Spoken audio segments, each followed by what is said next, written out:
Friends, మరో 10-15 ఏళ్లలో మనుషులు చంద్రుడిపై పర్మనెంట్ గా ఉండొచ్చు తెలుసా? చంద్రుడిపై ఇళ్ళు, ఇంటర్నెట్, రీసెర్చ్ సెంటర్లు ఇవన్నీ సైన్స్ ఫిక్షన్ కాదిక. నాసా ఇప్పుడు చంద్రుడిని మరో ఎర్త్ లా మార్చే ప్లాన్ లో ఉంది.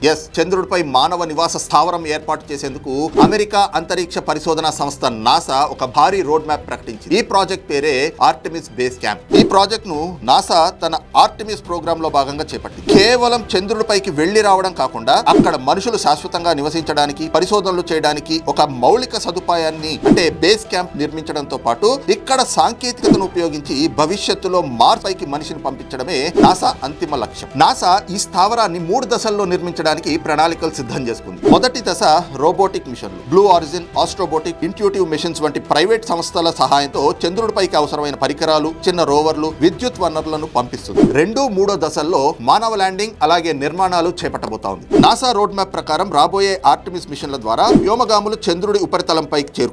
ముఖ్యంగా ఆర్టెమిస్ వి మిషన్ సమయం నుండి చంద్రుడిపై బేస్ క్యాంప్ నిర్మాణ పనులు వేగవంతం అవుతాయి. చంద్రుడిపై ఇళ్లు నిర్మించే ప్రాజెక్ట్ పేరు ప్రాజెక్ట్ ఒలింపస్. భూమి నుండి ఇటుకలు, సిమెంట్ చంద్రుడిపైకి తీసుకెళ్లడం అసాధ్యం. అందుకే నాసా ఒక వినూత్న పద్ధతిని ఎంచుకుంది. దాని పేరే 3D printing technology. NASA icon అనే నిర్మాణ సాంకేతిక సంస్థతో కలిసి ప్రాజెక్ట్ ఒలింపస్ పై పనిచేస్తోంది. దీని సాయంతో చంద్రుడిపై భారీ 3D ప్రింటర్లను ల్యాండ్ చేస్తారు. ఇక స్థానిక వనరుల వాడకం ఎలా ఉండబోతుంది? చంద్రుడి ఉపరితలంపై ఉండే మట్టి ఆర్ ధూళిని రెగోలిత్ అంటారు. ఈ మట్టిని ఉపయోగించే 3D ప్రింటర్ల ద్వారా వ్యోమగాములు ఉండటానికి ఇళ్లు, ల్యాండింగ్ ప్యాడ్లు, రోడ్లు నిర్మిస్తారు. ఈ రకమైన నిర్మాణాలు అంతరిక్షంలోని ప్రమాదకరమైన రేడియేషన్, తీవ్రమైన ఉష్ణోగ్రతలు అలాగే ఉల్కల దాడి నుండి వ్యోమగాములను కాపాడతాయి. ఈ బేస్ క్యాంప్ లో ప్రధానంగా 3 భాగాలు ఉంటాయి. ఒకటి ఫౌండేషన్ సర్ఫేస్ హ్యాబిటాట్, అంటే ఇది వ్యోమగాములు నివసించడానికి, నిద్రించడానికి మరియు ల్యాబ్ పరిశోధనలు చేసుకోవడానికి నిర్మించే స్థిరమైన ఇల్లు. ఇందులో 4 వ్యోమగాములు సురక్షితంగా ఉండొచ్చు. రెండోది లూనార్ టెర్రైన్ వెహికల్, అంటే